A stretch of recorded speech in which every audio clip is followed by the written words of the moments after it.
Hey y'all, it's Brandon with Voodoo Forge, and today I'm just going to be doing a quick and easy tool you can use in your shop, and that's a bending fork to lock in your vise. There's several different kinds of bending forks. The most common one is material bent into a U, just forged into a U.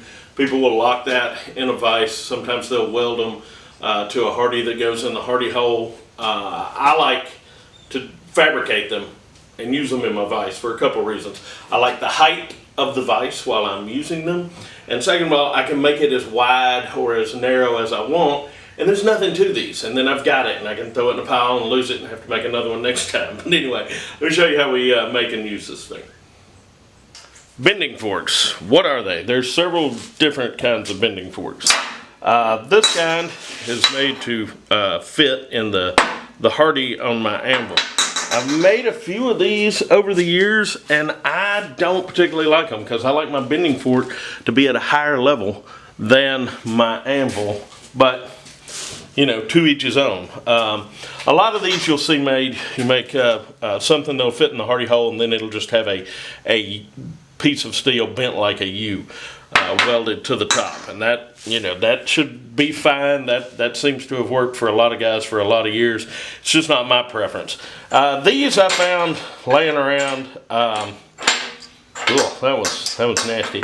These go into a vise, and you lock it in, and then you've got your bending fork. You can put your material in and tweak it whichever way you go.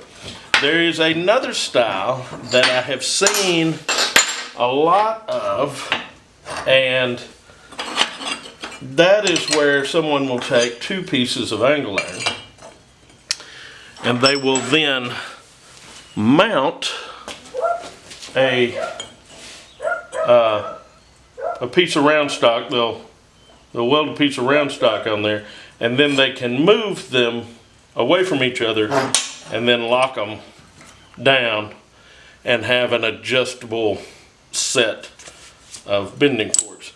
I do not like these. I think these are ridiculous, and I will tell you why. You've got two things. You might lose one, and for people who are like, well, I don't lose things in my shop, I don't think you actually work in your shop, but you might lose one. Number two, just make a new size anytime you need a bending fork.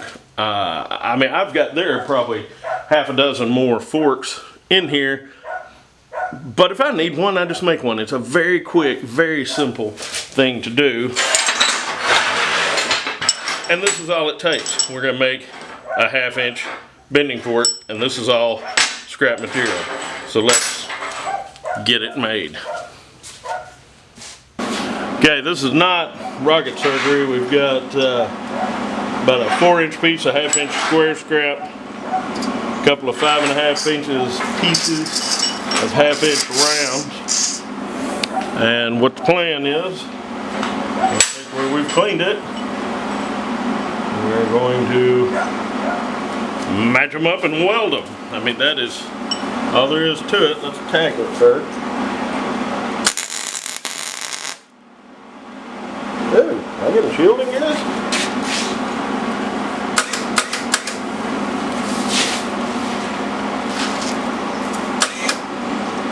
Like I am.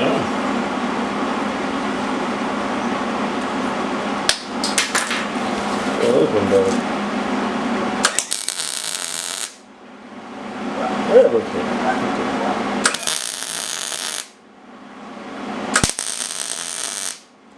Good-ish.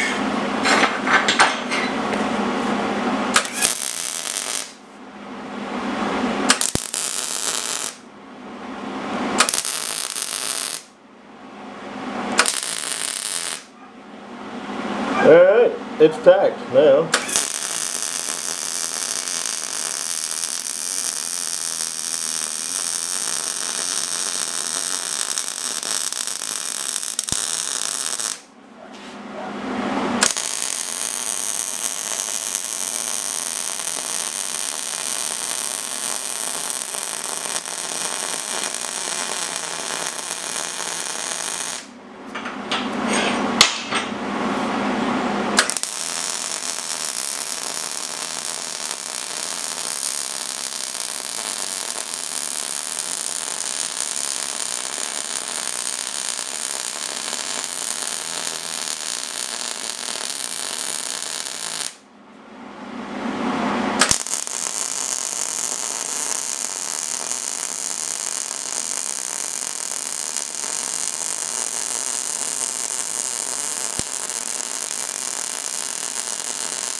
Well, I'm making the excuse that's my first welds of the morning. I know there's some professional rod builders out there who are, or burners out there who are every weld, every time. Well, I ain't one of them.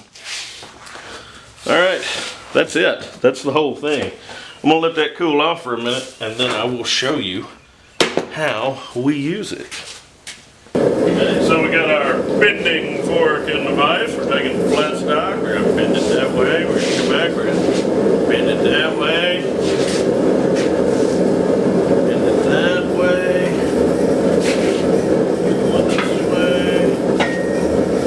You can also take tongs and really refine bends you've already put in something. And they're really for finessing something. Like if you've already got a scroll and you're just trying to tweak something, this is an easy way to do it. And you're not just stuck with flat material. You can stick anything, anything that'll fit. A bad example. Bad example. Here. So this is round and fits. And you can do things like that. Even bring it further around. It's just a good stationary way to help hold material while you maneuver it.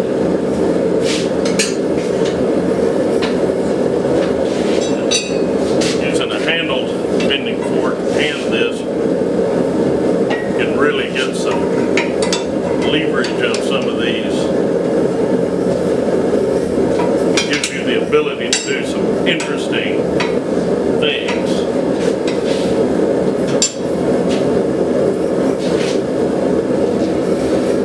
Well, y'all, that is about all there is to it, and there are all kinds of practical applications for one of these. There's no reason to have several in your shop. And if you don't weld or can't weld or whatever reason, you can always just forge that U and lock it in your vise, and then you'll still have the ability to do the same kind of stuff. So that's, hopefully this will get your mind working some things. These are some tools that you can just make real easy. You don't have to have a super amount of skill, but they can really help you develop skill to improve your blacksmithing.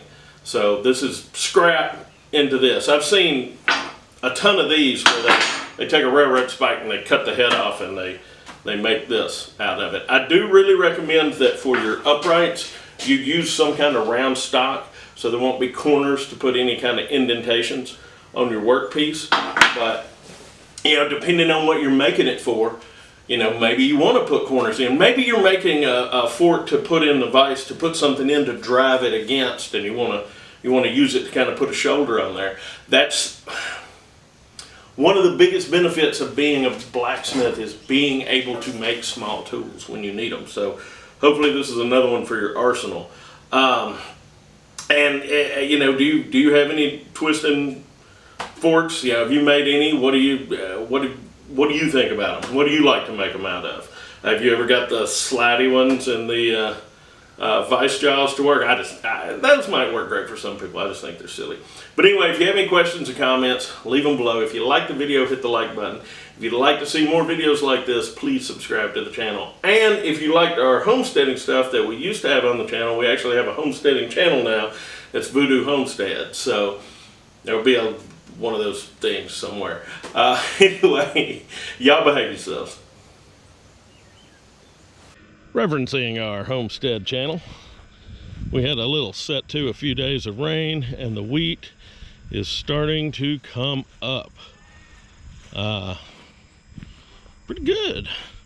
Might re-sow some of it just to get it a little heavier. There's the goats down there. They say hey. But yeah, wheat's up. Never grown wheat. See how this goes.